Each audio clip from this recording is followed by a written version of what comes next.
오늘은 데살로니가 전서 2과 공부하겠습니다. 그럼 본문 1절을 한 번만 더 읽고 늘 접하는 말씀입니다만 이 속에 참 귀한 내용이 담겨져 있어요. 여러분 1절 한번 읽겠습니다. 시작. 바울과 실로아노와 디모데는 하나님 아버지와 주 예수 그리스도 안에 있는 데살로니가인의 교회에 편지하노니 은혜와 평강이 너에게 있을지어다. 여러분 사도 바울의 목회에서 가장 큰 장점은 내 혼자 다 하겠다, 자기 혼자 하겠다 그게 아니고 이 동료 의식입니다. 혼자 하는 것이 아니라 더불어서 함께하는 이 동료 의식이 아주 대단히 강한 사람이 사도 바울입니다. 그래서 함께 사역하는 사람들을 우선 존경을 합니다. 존경을 하고 그래서 나이가 많은 사람이든 젊은 사람이든 아들과 같은 디모데 목사님도 정말 존경하고 그래서 인사하는 이 발신을 쓸 때에도 그저 나 바울은 이렇게 말해도 되잖아요. 근데 그렇게 하지 않고 바울, 실로아노와 디모데 세 사람의 이름을 똑같이 써줍니다. 여기 아들 같은 디모데 목사 이름도 쓰잖아요. 보면은 이러면 얼마나 귀한가요? 여러분 사도 바울의 초기 선교 여행을 할 때 보면은 누구랑 같이 다니냐면 바나바와 같이 다닙니다. 바나바와 선교 사역을 같이 하는데 그런데 두 사람이 사이가 조금 벌어집니다. 그게 왜 벌어지냐면 선교하는 방식의 차이죠. 그래서 아마 바울과 바나바 그 선교하는 그 방식에 있어서 약간의 차이가 있지 않았나 그런 생각이 듭니다. 그래서 바나바는 마가 요한과 함께 선교를 떠납니다. 조카하고. 그리고 바울은 오늘 본문에 등장하는 실라와 함께 선교 여행을 갑니다. 우리가 같이 사역하다가 정 안 맞을 때는 막 싸울 필요 없어요. 그냥 지혜롭게 분리해가지고 맞는 사람들끼리 팀워크를 짜가지고 또 하나님의 나라 선교를 하면 됩니다. 연합하려고 노력해야 되지만은 은사가 다르고 방법론이 전혀 다르면 또 다른 방법론을 가지고 하나님의 나라 선교를 하면 되는 겁니다. F.F. 브루스의 글에 보니까 실로아노는 로마식 이름이래요. 실로아노. 그 다음에 실라, 우리가 성경을 보면 바울과 실라 이렇게 나오는데 실라는 아람어식 애칭. 아람어는 지금의 시리아거든요. 시리아, 보통 수리아 이렇게도 이야기합니다. 그래서 성경을 읽다가 실로아노 나와도 괜찮고 그 다음에 실라 나와도 상관없고 조금 더 교사 같은 분들은 실로아노는 로마식 이름이고 실라는 아람어식 이름이다. 그렇게 좀 이해를 하면 좋겠어요. 여러분 실라는 디아스포라 유대인인데 참 유능한 사람입니다. 그래서 헬라 문화도 익숙하고 헬라 어회도 능통한 사람이고 그 다음에 유다 문화도 잘 알고 히브리어에도 능통한 사람. 그러니까 헬라권이나 히브리어권 어떤 곳에 가서든지 사역을 할 수 있는 사람이 바로 이 실로아노죠. 보면은 바울과 거의 똑같은 사람이죠. 보면은 여러분 선교에서 필수는 뭔 것 같아요? 언어죠. 언어. 그 다음에 문화를 빨리 이해하는 거죠. 그래서 문화를 갖다가 빨리 이해하고 자기에게 적용을 하고 수용하고 이게 빠른 사람이 참 좋아요. 그래서 어떤 지역에 가서 복음을 전하면은 그 지역의 음식도 빨리 받아들이고 그 다음에 그들의 어떤 의상 같은 거 모든 것 이걸 막 쉽게 받아들이는 사람이 아무래도 선교하는데 좋지요. 보면은 자 실라는 바울과 동급의 지도자입니다. 보면 그러나 디모데는 아들과 같은 동역자 그렇게 보면 좋겠어요. 그래서 바울 사도의 선교를 돕는 대표적인 사람이 디모데 목사님, 디도 목사님 같은 사람들 동역자지만은 좀 나이가 어린 사람들 그런 동역자들이 있었고 동급의 지도자들도 있었습니다. 여러분 데살로니가 전후서는 바울, 실라, 디모데 세 사람의 이름을 모두 기록했는데 제가 전자에 강조한 거 한 번 더 강조합니다. 바울은 선교를 하거나 목회를 할 때 이 동료의 팀워크를 소중히 여겼다는 거예요. 팀워크. 팀워크의 핵심은 뭐냐면은 내 동료, 동역자의 은사, 그 사람의 직무, 그 사람의 재능, 그가 가장 잘하는 것 그것을 마음껏 사용할 수 있는 포용력이 있다는 겁니다. 비교 경쟁을 하고 네가 나보다 더 잘해? 네가 나보다 뭘 잘해? 그러면서 어떤 시기를 하고 질투하고 이규이식을 느끼면 그 동영 못합니다. 여러분요. 그 사람 갈라지는 게 좋아요 보면. 그러나 상대방의 은사를 존중하고 그가 나보다 잘하는 게 뭐지? 그걸 갖다가 아주 귀하게 여기고 하나님의 나라 선교사에게 사용하는 거, 그 참 좋은 거예요. 여러분 은사와 재능이 없어서 못하는데 자꾸 시킨다고 되지는 않아요. 그래서 우리가 은사를 얼른 파악하고 은사에 맞게 재배치하는 게 제일 좋아요. 이게 감독의 은사거든요 보면. 그것은 우리 교인들이 뭘 잘하는가, 어떤 은사가 있는가, 어떤 재능이 있는가, 뭘 할 때 기뻐하는가, 그것을 적절하게 은사를 배치하는 것, 이게 바로 팀워크 목회죠. 보면은 바울이 그런 것을 아주 잘했습니다. 제가 왜 이걸 강조하냐면은 사람 사는 데는 대부분 공동체는 특별히 동양 문화권에는 보스 한 사람만 부각시키는 패단이 있어요. 보스 한 사람, 일종의 가부장적 리더십, 가부장적 목회 리더십이잖아요. 그래서 보스 한 사람만 소중히 여기는 패단이 있는 것에는 2인자, 3인자는 필요가 없는 겁니다. 그래서 2인자가 딱 등장을 하면 가차없이 제거해버리는 게 세속적 풍토죠. 보면은 이 정치판이 바로 그런 것이고 공산주의 같은 데가 그런 것입니다. 여러분 우리 북쪽에 있는 김정은 보세요. 자기 고모부 장성택이가 막 이렇게 높아지는 것 같으니까 어떻게 합니까? 그냥 갖다 죽이잖아요. 세상에 그런 논리가 어디 있습니까? 근데 이념, 공산주의 이념에 그게 가능합니다. 그러면 민주자유주의는 그런 게 없느냐? 아니요. 정치판에는 여전히 존재합니다. 그래서 남을 없애야만이 내가 그 자리에 올라가고, 이게 참 무섭죠. 보면 인간의 그 죄성이라는 게 굉장히 무섭습니다. 보면. 그런데 우리 안에도 이런 기질이 다분히 있을 수 있습니다. 내가 우리 공동체에서 최고가 돼야 되는데 누가 딱 등장하더니 인기가 잘로 그쪽으로 가. 그러면 그 사람 좀 사라졌으면 좋겠다. 뭐 그런 거잖아요. 보면은 목사님들 가운데도 그런 분들이 있거든요. 보면은 어느 부목사가 왔는데 설교를 기가 막히게 잘해. 그 교인들은 듣는 게 있잖아요. 관심을 가지거든. 그럼 자꾸 시샘하고 질투하고, 그래서 저 친구 좀 떠나가기를 바라고, 안 되면 자기가 내보내기도 하고 그런 거죠. 여러분 우리가 성경에 보면 사울 왕이 왜 무너졌나요? 보스 문화를 극복하지 못했거든요. 보면은. 그래서 사무엘상 18장 6절로 7절에 보면 다윗이 블레셋과 전투를 해서 승리를 했습니다. 골리앗을 물리쳤습니다. 자, 물리치고 돌아오는데 여인들이 막 꽹가리치면서 우리식으로 말하면 꽹가리치고 북치고 막 사물놀이 하면서 난리가 났어요. 승전가를 부릅니다. 이때 부른 노래가 사울은 천천히요, 다윗은 만만. 이거 노래예요, 노래. 노래인데 이 노래, 환영하는 노래를 누가 들었느냐? 사울 왕이 들었습니다. 듣고는 불쾌했다 그래요. 사무엘상 18장 8절로 9절입니다. 사울이 그 말에 불쾌하여 심히 노하여 이르되 다윗에게 만만을 돌리고 내게는 얼마만 돌려요? 천천만 돌리니 그가 더 얻을 것이 나라 말고 무엇이냐 하고, 그날 후로 사울이 다윗을 주목하였더라. 무슨 주목이에요? 죽이기로 작정한 겁니다. 다윗한테는 만만을 돌리고 자기한테는 천천을 돌려? 그러면 결국 얻을 게 뭐야? 나라밖에 없지 않느냐?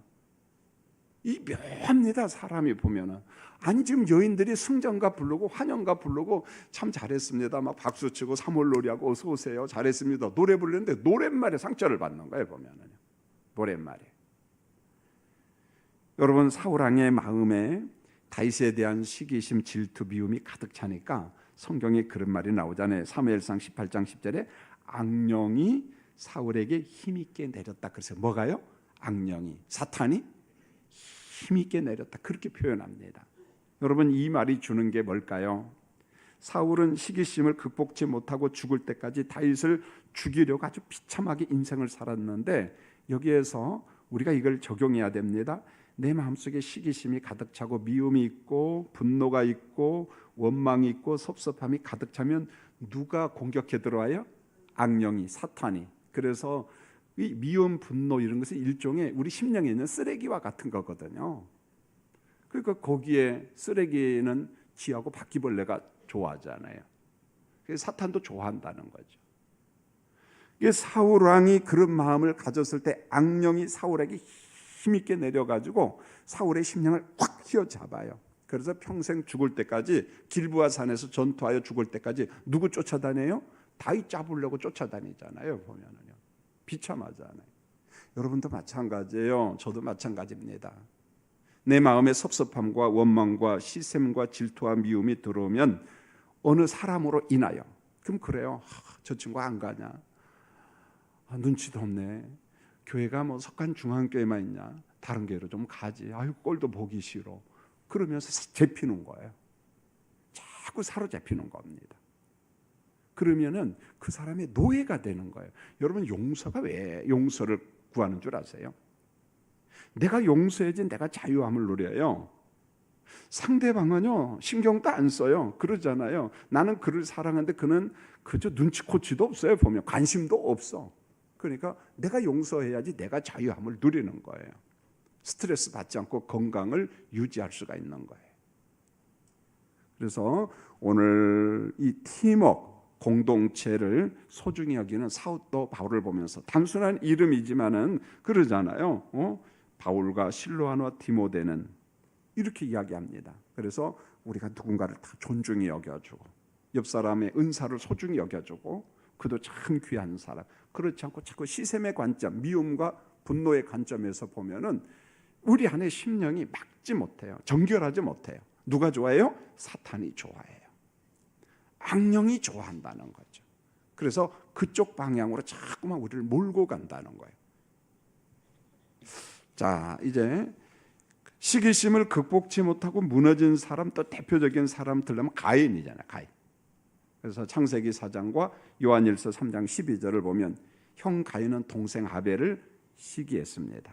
그래서 경건한 동생 아벨을 미워했습니다. 결국은 시샘과 미움이 어디로 가요? 그냥 죽이잖아요. 보면 죽였습니다. 그래서 요한일서 3장 15절에 그 형제를 미워하는 자마다 무엇하는 자니? 살인하는 자니. 놀랍지요. 미워하는 자를 성경은 이렇게 말합니다. 살인하는 자니. 살인의 출발점이 어디서부터 시작되느냐? 우발적 사고다, 그게 아니라는 거예요. 성경은 그의 감정, 내재된 감정 안에 이미 시샘과 미움이 있다는 거예요. 거기에서 살인이 나온다는 거예요. 그러니까 살인을 문제 삼는 게 아니라 우리 마음속 안에 시샘과 미움과 그런 게 있느냐? 그걸 성령 안에서 자꾸 제거하라는 거예요. 십자가 안에서 그걸 제거해라.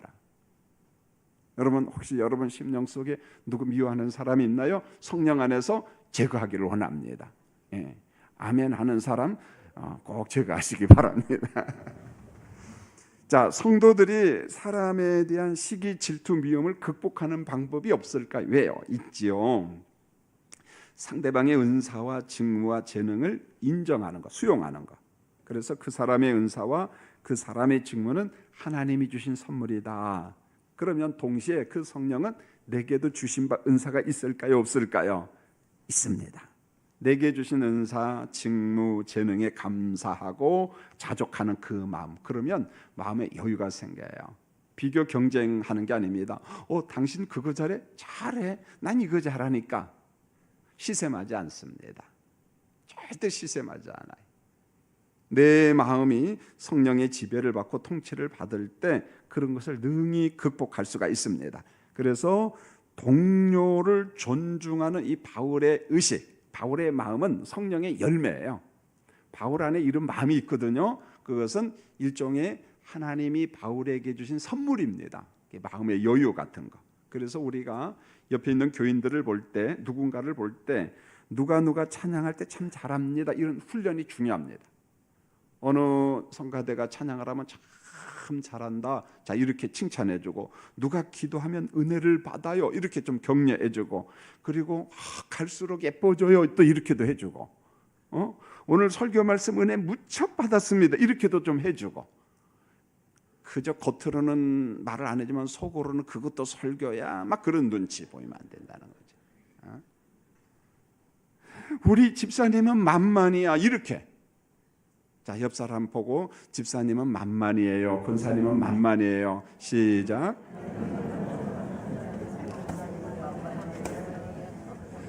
자, 또 한 번 합니다. 남자는 잘생겼습니다. 그리고 여자는 너무 예뻐요. 이렇게요. 시작. 여러분 되게 중요해요. 그게요. 근데 이게 거짓이 아니라 진짜 그렇게 나와야 돼요. 근데 제가 목회를 하다 보니까 처음에 조금 덜 예쁜 사람도 한 번 봐, 두 번 봐, 세 번 봐, 자꾸만 봐. 최고로 잘생겼어요. 보면은. 그런 것 같아요. 보면 이 마음이 참 중요한 것 같아. 그것도 얼굴이야. 그러면 안 돼요, 여러분요. 하나님이 주신 작품인데 참 볼수록 예쁘네요. 볼수록 멋있어요. 이렇게 하면 되는 거예요. 볼수록 예쁘고 볼수록 멋있고. 이게 자꾸 훈련을 하는 게 좋죠. 보면은. 자, 그 다음에 보면 1절에 바울과 실라와 디모데는 데살로니가 교인들에게 새로운 인사를 하는데 우리가 늘 접하니까 그냥 익숙한데 사실은 그게 아닙니다. 은혜와 평강이 너희에게 있을지어다. 한번 따라할까요? 시작. 은혜와 평강이 너희에게 있을지어다. 이 은사를 개발한 사람이 누군 줄 아세요? 바울입니다. 옛날에는 이런 인사가 없었어요. 놀랍죠. 보면은 자, 은혜라고 하는 말은 헬라어로 카리스인데 이런 뜻입니다. 모두 잘 되기를 바랍니다. 건강하기를 바랍니다. 기뻐하기를 바랍니다. 상대방에게 그런 거예요. 은혜가 집사님에게 있기를 원합니다. 그것은 모든 게 참 잘 되고 우리 집사님 건강하기를 바라고 집사님 삶에 기쁨이 넘치기를 바랍니다. 이런 의미로 헬라 인사입니다. 은혜가 있을지어다. 이것은 헬라 사람들의 인사법이에요. 자, 그러면은 평강은 뭐냐? 헬라어로 에이레네 혹은 히브리어로 샬롬 그러잖아요. 똑같은 말입니다. 평강이 있을지어다. 샬롬 똑같은 말입니다. 그런데 평강과 샬롬은 아주 좀 독특한 내용인데 이런 겁니다. 나는 당신이 싸움에서 전쟁에 말려들지 않기를 원합니다. 이게 당신 안에 평강이 있기를 원합니다. 샬롬 이 말은 당신의 어떤 삶 속에 분쟁과 전쟁과 같은 일이 없기를 바랍니다. 이런 말입니다. 그런 뜻이에요. 그 다음에 이 샬롬 속에 에이렌의 평강 속에는 또 한 가지 축복의 의미가 있는데 나는 당신이 부요해지기를 원합니다. 그런 말이에요. 샬롬 그 말은 당신의 삶 속에 평강이 있기를 원합니다. 전쟁 같은 것이 없기를 원합니다. 동시에 그 속에는 나는 당신의 삶이 풍요롭고 부요해지기를 원합니다. 그러면서 샬롬 할 때 이 마음이 있어요. 위에 계신 하나님께서 당신에게 풍성하신 은혜 평강 주심을 원합니다. 믿습니다. 기원이에요. 기원. 샬롬 평강 기원하는 거예요. 집사님에게 샬롬, 집사님에게 평강. 그러니까 어떤 우환이 없기를 원하고 동시에 위에 계신 하나님께서 집사님에게 풍성하신 은혜와 평강 주시기를 원합니다. 샬롬 그러는 거예요. 그러니까 샬롬 할 때 중심에 하나님의 은혜 주심을 간절히 믿는 거예요. 기원하는 거예요. 하나님 오늘 수요 예배 오신 권사님에게 이 평강과 샬롬의 복을 주세요. 평강의 복을 주세요. 그렇게 간절히 기원하는 겁니다. 여러분 신약 성경에서 평강은 상당히 의미가 있는데 이런 게 모든 것에도 불구하고 이게 전제 조건입니다.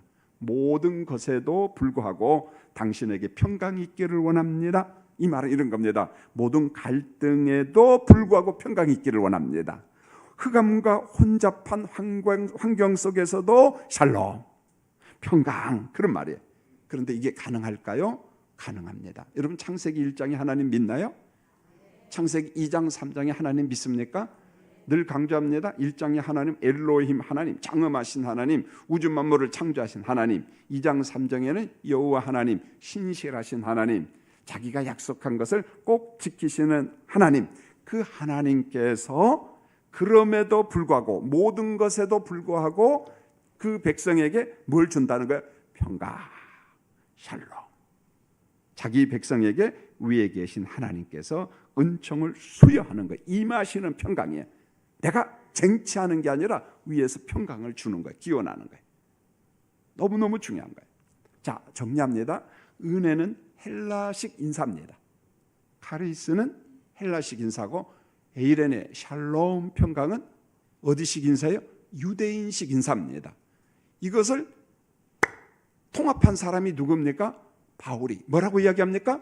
은혜와 평강이 너희에게 있을지어다.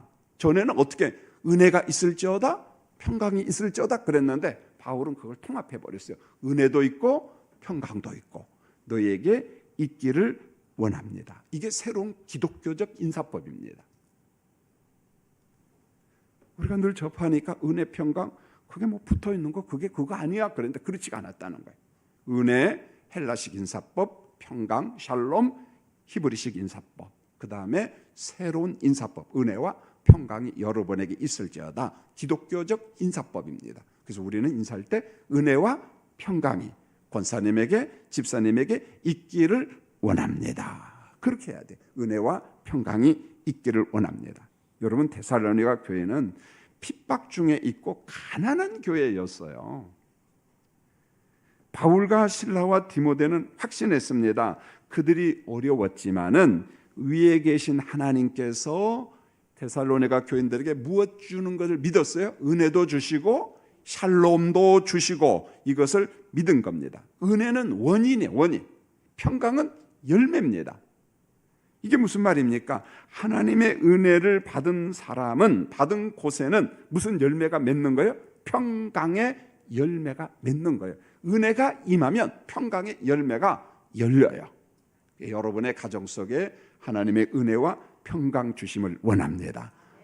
이게 바로 기독교적인 인사라는 거죠. 그래서 여러분이 기도할 때도 하나님 우리 교인들에게 은혜와 평강을 주세요. 그렇게 기도하셨으면 합니다. 자, 두 번째로 2절을 보면은 바울과 실라와 디모데가 어떻게 인사를 하느냐, 감사 인사가 나오는데, 자, 2절 한번 읽겠습니다. 시작. 우리가 너희 모두로 말미암아 항상 하나님께 감사하며 기도할 때 너희를 기억하면, 이렇게 말합니다. 우리가 너희 모두로 말미암아 항상 누구한테 감사한다고요? 하나님께. 난 여러분들만 생각하면 막 감사가 나와. 그 다음에 기도할 때에 누구를 기억한다? 너희를 기억한다. 여러분, 데살로니가 교회는 여전히 어린 아기 교회였어요. 태동한 지 얼마 안 돼요. 여러분, 다음 수요일날 공부할 6절을 한번 같이 읽어볼까요? 6절 시작. 또 너희는 많은 환난 가운데서 성령의 기쁨으로 말씀을 받아 우리와 주를 본받은 자가 되었으니. 어린 아기 교회, 이제 태동한 지 석 달 정도밖에 안 되는 교회인데 여러분 6절에 보니까 교회 형편이 어때요? 많은 환난 가운데 있습니다. 많은 환난 가운데 있어요. 감당 못하지요. 많은 환난을 어떻게 극복하느냐? 성령 안에서 기쁨으로 극복하고 있는 중입니다. 성령 안에서. 여러분, 바울 사도 목회자, 선교사, 개척교회 한 목사님 입장에서 마음이 얼마나 고통스러운가요?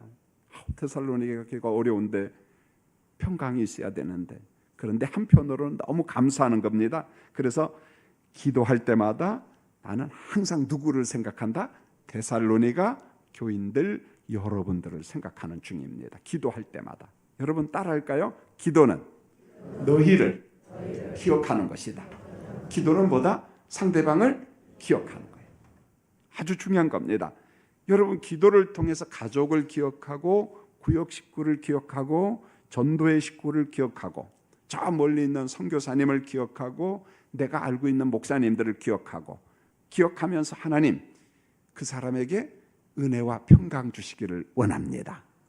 기도는 기억이에요. 기도는 내가 그 사람 옆으로 가는 거고 그 사람을 내 옆으로 데려오는 겁니다. 이게 기도입니다. 놀랍잖아요, 보면은. 그래서 기도할 때 사랑의 열매가 맺어지고 그 속에 능력이 나타난 겁니다. 여러분이 아프리카 있는 아는 선교사님을 위해 기도한다. 그럼 내가 아프리카로 가는 거예요. 아프리카 선교사를 내 옆으로 모시고 오는 겁니다. 여러분 자녀가 군대 갔습니까? 여러분의 자녀가 해외에 있습니까? 기도하세요. 그러면 훈련받는 여러분 자녀 옆에 여러분이 간 거예요. 여러분 자녀가 여기 온 거예요. 날씨가 춥잖아요. 하나님, 내가 우리 아들 옆에서 기억하며 기도합니다. 그럴 때 성령이 역사하는 거예요. 우리가 그걸 믿으셔야 됩니다. 그저 기도는 허공치는 거, 의미 없는 거, 그저 주술이나 애우는 거, 여러분 그게 아니라는 거예요. 그래서 내가 기도할 때마다 나는 너희를 기억한다, 너희를 기억한다. 이 중보 기도가 얼마나 중요한지 몰라요. 기도하면 가까워져요. 사랑하게 됩니다. 왜요? 내가 그 사람 옆에 가서 그 사람의 형편을 놓고 기도하는 거거든요. 그래서 기도를 하는 거예요, 보면. 자, 3절에 보면은 데살로니가 교회의 특징은 믿음, 사랑, 소망이 있는 교회, 이렇게 이야기하면서 쭉 내용을 열거하고 있는데 참 은혜로운 말씀이 많아요. 3절을 같이 한번 읽겠습니다. 시작. 너희의 믿음의 역사와 사랑의 수고와 우리 주 예수 그리스도에 대한 소망의 인내를 우리 하나님 아버지 앞에서 끊임없이 기억하미니. 자, 여기 보면 너희 믿음의 뭡니까? 역사와, 이 말은 살아있는 믿음의 역사로 말미암아 선한 열매가 맺어진다는 거예요. 이 말은 살아있는 믿음이 있다는 겁니다. 능력 있는 믿음이 있다는 거예요. 그런데 성경에는 죽은 믿음도 이야기합니다. 산 믿음이 있는가 하면 죽은 믿음도 있어요. 그래서 야고보서 2장 17절로 18절에 보면 죽은 믿음을 이야기하면서 믿노라 하면서 행함과 실천이 없는 그런 믿음은 무슨 믿음이라고요? 그건 죽었다는 거예요.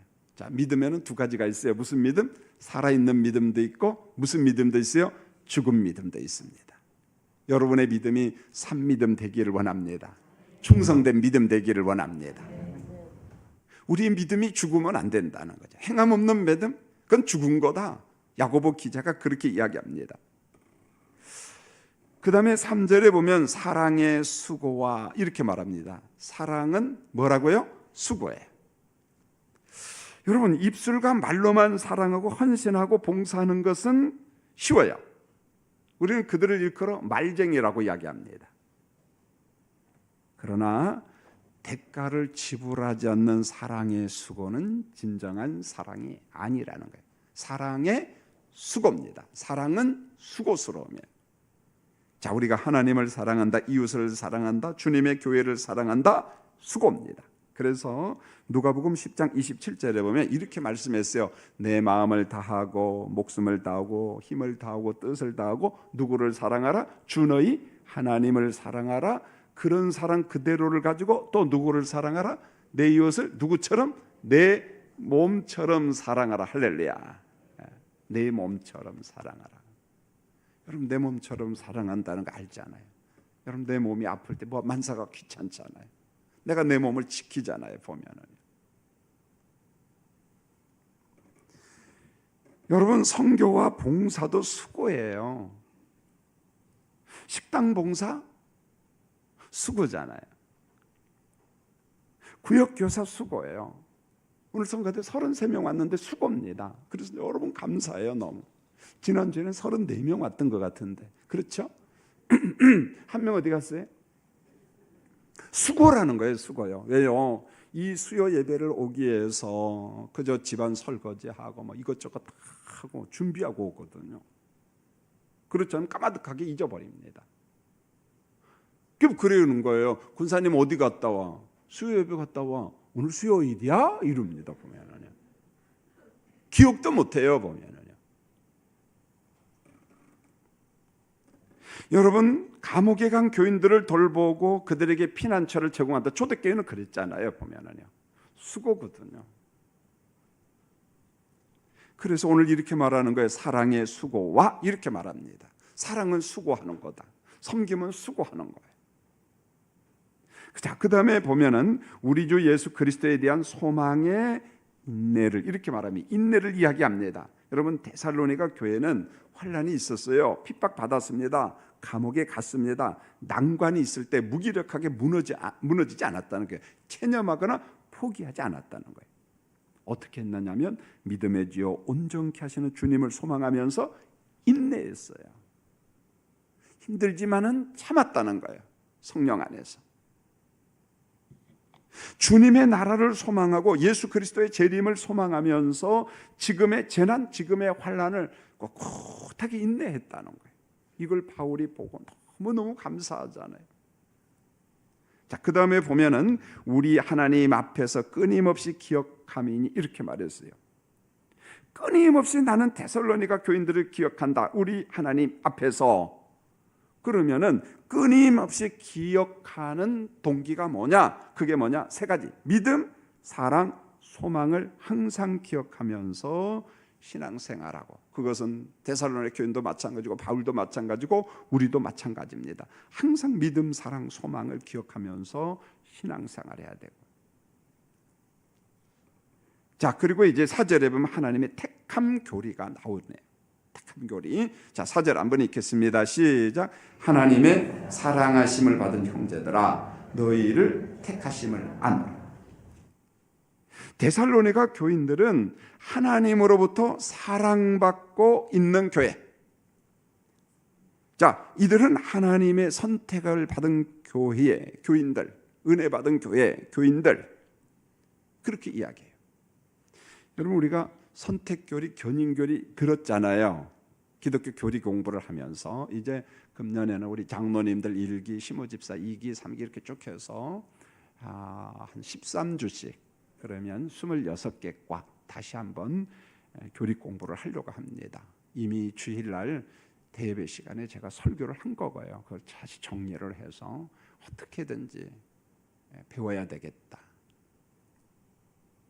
여러분, 견인이라고 하는 말은 그거예요. 자동차를 견인한다. 물론 그런 의미도 있어요. 비슷한 원리죠, 보면은. 그래서 하나님께서 성도를 견인한다는 말은 하나님께서 당신이 택한 백성들이 천당에 들어갈 때까지 누가 인내하느냐? 하나님이 인내하는 거예요. 오래 참아요. 여러분, 하나님이 오래 참는다는 게 이해가 되겠어요? 여러분이 성품이 고상해요? 조금 덜 고상해요? 하나님 말씀 잘 듣는 것 같아요? 안 듣는 것 같아요? 뺀질거려요? 순종해요? 잘 아시네 뭐. 그러니까 하나님께서 선택하고 얼마나 오래 참겠습니까? 그래서 견인 교리는요, 굳게할 견자하고 인내할 인자예요. 하나님이 인내한다는 말이에요. 여러분을 선택하고 하나님이 인내를 무지무진장하게 한다는 거예요. 하나님이 인내 안 하면요, 오늘도 여러분 몇 대 얻어맞았어요. 누구한테요? 하나님한테. 예. 여러분, 선택교리, 견인교리가 주는 거의 핵심이 뭐냐? 하나님이 우리를 잡고 계신다는 거예요. 어디 갈 때까지? 천당에 들어갈 때까지. 천당에 들어갈 때까지. 오늘도 제가 이제 총신대학에 가서 목회대학원, 거기는 주로 이제 다른 교파 목사님들이 많이 와요. 그래서 거기에 나오면은 우리 교단으로 이제 목사 되고, 그래서 M 미니스터리라고 하고 좀 학위는 주죠, 보면은요. 자치 학위인데. 근데 누가 그런 말을 해요. 어느 때 참 힘드냐면은 그저 자기 마음을 안 들면 그런다는 거죠. 성도님들이 교회가 여기만 있냐? 나 그 교회 안 나가. 그런다는 거예요, 보면. 그걸 하나님 들으면 기분 좋을까요, 안 좋을까요? 그럴 때마다 하나님께서 회초리를 딱 치면 우리는 어떻게 되겠어요? 가는 거죠. 하나님께서 원수의 이빨을 뽑으라는 말 가끔 이야기하죠. 그럼 하나님께서 무슨 치과원 원장입니까? 다윗이 하나님 저 원수의 뺨을 때리고 이빨을 뽑으라는 말은 무슨 말이에요? 데려가라는 말이요. 무슨 말인지 알겠죠? 아예 데려가라는 거예요. 꼭 집어가지고. 무슨 말입니까? 제가 하고자 하는 말은 우리가 부름받고 택함받은 백성이지만은 우리의 인품이 뭐 100% 오냐고 그러지 않다는 거예요. 그래서 너무 나를 자학할 필요 없어요. 어차피 우리 형편 하나님이 잘 아십니다. 하나님께서 견인 딱 붙잡고 하나님이 인내해요. 하나님이 다듬어 가십니다. 우리를 천당 들어갈 때까지. 그래서 우리가 하나님을 잡고 있는 것이 아니라 누가 우리를 잡고 있다? 하나님께서 우리를 잡고 하나님이 인내하는 게 선택교리, 견인교리예요. 하나님께서 무척 인내하고 있어요. 누구 때문에요? 김 목사 때문에. 누구 때문에요? 나 때문에. 그러니 감사하죠, 보면. 감사. 오래도록 붙잡고 계셔요. 자, 5절 마지막 절인데 5절 한번 읽겠습니다. 시작. 이는 우리 복음이 너희에게 말로만 이른 것이 아니라 또한 능력과 성령과 큰 확신으로 된 것이니라. 우리가 너희 가운데서 너희를 위하여 어떤 사람이 된 것은 너희가 아는 바와 같으니라. 바울과 실라, 디모데 목사님이 전한 복음이 데살로니가 교회에 어떤 생명이 없는 말, 열매가 없는 말, 어떤 허탄한 말로 이런 것이 아니라, 쓸데없는 허공치는 말만 한 것이 아니라 복음과 함께 성령의 능력이 여러분의 교회에 나타났다는 게, 열매를 맺었다는 것입니다. 성령의 열매, 어떤 복음에 대한 확신, 하나님의 나라에 대한 확신, 강력한 하나님의 임재, 능력, 그것을 여러분들은 경험했다는 거예요. 능력의 열매가 있다는. 그러니까 어린아이 교회인데도 불구하고 이 지극히 큰 환난을 능히 극복하고 있는 거예요. 하나님의 능력, 임재하심, 그것을 강력하게 여러분이 경험했다는 거예요. 자, 우리가 너희 가운데서 너희를 위하여 어떤 사람이 된 것은 너희가 아는 바와 같으니라, 이렇게 말했어요. 이게 무슨 말입니까? 바울과 실라, 디모데 목사님과 데살로니가의 관계는요, 어떤 관계냐? 사랑의 관계, 신뢰 관계, 믿음의 관계라는 거예요. 피차가 서로 잘 안다는 거예요. 우리는 바울 사도를 잘 알고 믿고, 바울 사도는 데살로니가 교회를 믿고 신뢰하고, 이 신뢰 관계가 구축이 되면 정말 샬롬이에요. 평강이에요. 너무너무 재밌어요. 사는 게 재밌어요. 그런데 상대방을 자꾸 의심하고 불신하기 시작하고 하면 참 편치가 않아요. 목회도 마찬가지입니다. 담임 목사가 교인들을 신뢰하고 교인들이 담임 목사를 신뢰하고 믿어주는 것. 근데 자꾸 아니야, 우리 담임 목사는 믿지 못해, 이중인격자야. 우리 교인들은 믿지 못해, 이중인격자야. 그럼 불신의 관계면 아무 일도 못합니다. 보면은. 그래, 오늘 바울이 그러잖아요. 우리가 너희 가운데서 너희를 위하여 어떤 사람이 된 것은 너희가 아는 바와 같으니라. 더 이상 설명이 필요 없다. 너희가 나 알지, 나도 너희 안다. 그런 신뢰관계. 그래서 둘의 관계는 거짓도 없고 의심도 없고 회의적인 생각도 없고 그냥 믿는 거예요. 믿는 거예요. 바울이 정말 그래서 사랑하고 좋아하는 교회는 종종 이야기했어요. 따라하겠습니다. 빌립보 교회, 데살로니가 교회, 너무너무 괜찮은 교회예요. 여러분, 지금 데살로니가 전서를 공부하고 있지만 바울이 빌립보 교회를 얼마나 극찬하고 얼마나 좋아한 줄 아세요? 자, 몇 군데 말씀을 보려고 합니다. 빌립보서, 여러분 성경 한번 볼까요? 스크린 바로 남은 스크린 볼까요? 빌립보서 1장 5절 한번 읽겠습니다. 시작. 너희가 첫날부터 이제까지 복음을 위한 일에 참여하고 있기 때문이라. 여러분 여기 보세요. 첫날부터 이제까지 무엇에 참여했다고요? 복음을 위한 일에 동역했다는 말이에요. 바울이 선교하고 무슨 일에? 빌립보 교인들은 이유되지 않았어요. 아멘 하겠습니다. 여러분 빌립보서 1장 27절에 볼까요? 자, 읽겠습니다. 시작. 오직 너희는 그리스도의 복음에 합당하게 생활하느니라. 내가 너희에게 가보나 떠나 있으나 너희가 한 마음으로 서서 한 뜻으로 복음을, 신앙을 위하여 협력하는 것과, 여기 보세요. 너희가 한 마음으로 서서 한 뜻으로 복음의 신앙을 위하여 무엇했다고요? 협력했다는 거예요. 항상 협력했다는 거예요. 바울이. 여러분 빌립보서 2장 30절을 보세요. 정말 멋진 말씀입니다. 한번 읽겠습니다. 시작. 그가 그리스도의 일을 위하여 죽기에 이르러도 자기 목숨을 돌보지 아니한 것은 나를 섬기는 너희의 일에 부족함을 채우려 함이니라. 이게 무슨 말이냐면 에바브로도 이야기예요. 자, 빌립보 교인들은 바울을 잘 섬겼어요? 안 섬겼어요? 섬겼어요. 그런데 에바브로도는 이런 생각을 했어요. 혹시 빌립보 교인들이 잘 섬기지만 뭔가 좀 부족한 게 있을까 봐서 그 마지막 부족한 것을 누가 채우려고 했다는 거예요? 누가요? 에바브로도가 채우려고 했다는 거예요. 무슨 말인지 아시겠습니까? 석관중앙교회가 누구를 잘 섬겨요. 그런데 혹시 석관중앙교회가 섬기는데 부족함이 있을까 봐서 그 부족함을 누가 채웠다는 거예요? 장로님이 채우고 권사님이 채웠다는 말입니다. 그러니 이 빌립보 교회의 세상 말로 그냥 뭐 대단한 거죠, 보면은요. 여러분 빌립보서 4장 14절 한번 볼까요? 이렇게 말합니다. 자, 읽겠습니다. 시작. 그러나 너희가 내 괴로움에 함께 참여했으니 잘하였도다. 바울이 괴로워할 때 몰라 하지 아니하고 어떻게 해요? 그 고통 속에 동참했다는 것입니다. 할 말 없지 않아요, 이제는요. 그래서 빌립보서하고 데살로니가 이렇게 글을 읽다 보면, 말씀을 읽다 보면 다른 교회하고 관점이 전혀 달라요. 다른 데는요 변증하기 바빠요. 사도권을 인정하지 않죠. 난 사도다. 근데 여긴 그런 거 없어. 보면은요 바울이 하는 거 다 믿어줘요. 떠나 있으나 같이 있으나 볼 것 없다는 거예요. 보면 신용사회.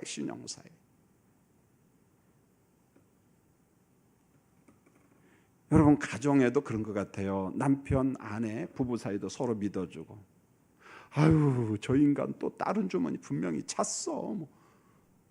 그러면 안 된다는 거예요. 난 나의 남편을 믿어. 돈 관계, 여인과의 관계, 남녀 관계 모든 걸 다 믿어주고 신뢰하고, 부모 자녀 간의 그런 믿음. 여기 지금 데살로니가 교회가, 빌립보 교회가 바울과의 그런 관계, 신뢰를 구축했다는 거 얼마나. 고린도 교회는 안 그랬거든요.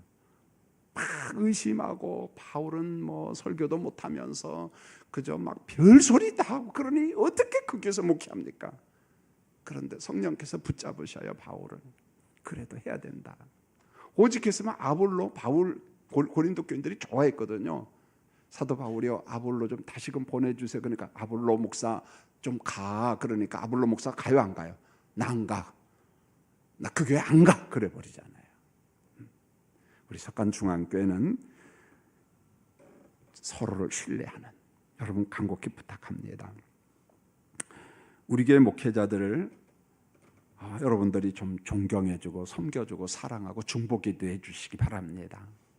우리 교회 목회자들이 빌립보 교회도 좀 만나고 데살로니가 교회 같은 교회에 담임 목사로 갈 수 있도록 그렇게 기도해 주시기 바랍니다.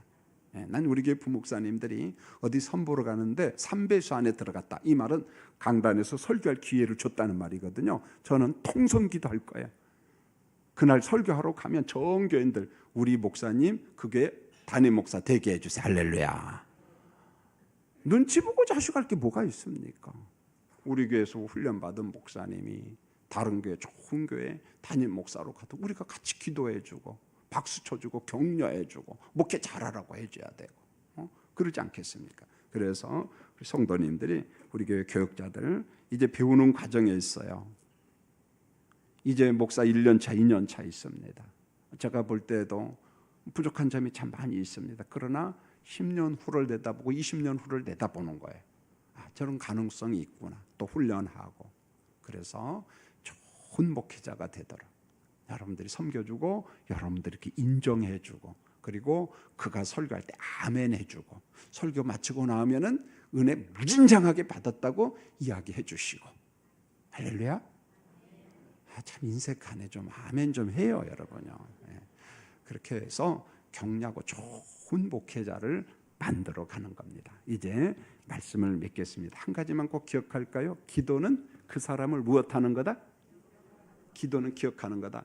기도를 통해서 내가 그 사람 옆으로 가고 그 사람이 누구 옆으로 오는 거예요? 내 옆으로 오는 거예요. 여러분 손자와 아들들이 지금 군대 갔죠? 춥지요? 기도를 통해서 어디로 가는 거예요? 훈련소로 가는 겁니다. 우리 남식이 엄마 있어요, 없어요? 있구나. 남식이 지금 군대 갔거든요. 보면은요. 이 추위에 얼마나 고생합니까? 보면은 지금 막 눈물 흘리고 그래요. 지난주일 교회 갔어. 아마 은혜 엄청 받았을 거야. 눈물 콧물 흘리면서 하나님. 그런데 그것도요, 상병대바 하나님도 빠이빠이야 그러거든. 어찌 됐든지 간에 이 추위 가운데 훈련 받잖아요. 내 자식 옆으로 가는 거예요. 기도를 통해서. 우리가 이걸 믿어야 돼. 우리 기도가 헛되이 땅에 떨어지지 않는다는 거죠. 여러분 고향에 있는 부모님들, 또 아는 사람들, 기도를 통해서 기억하는 거예요. 그 사람 옆으로 가는 거예요. 그 사람을 내 옆으로 모시고 오는 거예요. 그래서 기도를 통해서 서로 사랑이 깊어지는 우리 교회가 되었으면 합니다. 할렐루야.